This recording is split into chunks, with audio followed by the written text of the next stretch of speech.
আর ওই ডালিমটা তুমি এক নিঃশ্বাসে পেরে কোনো কিছুর সাহায্যে ভেঙে ফেলবে। তখন গাছটি তোমাকে যা বলবে তুমি ঠিক সেইভাবেই কাজ করবে। তারপর রাখালের ঘুম ভেঙে গেল। রাখালের স্বপ্নে দেখা সাধু বাবার কথা মনে পড়ে গেল এবং তার কথা মতো নদীর ওপারে গেল।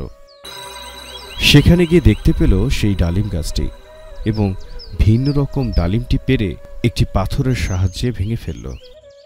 তখন ডালিম গাছটি বলে উঠল, তুমি কে বাবা? আমাকে এত বড় বিপদ থেকে বাঁচালে। আমার ডান পাশের মাটির নিচে রয়েছে 7টি সোনার কলস, আর ওখানে পাহারা দিত বিশাল এক বিষধর সাপ।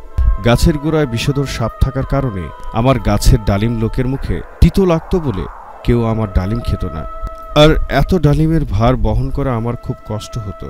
বিষধর সাপটির প্রাণ ছিল এই ডালিমটির মধ্যে। তুমি ডালিমটি নষ্ট করার সাথে সাথে সাপটি মারা গেল।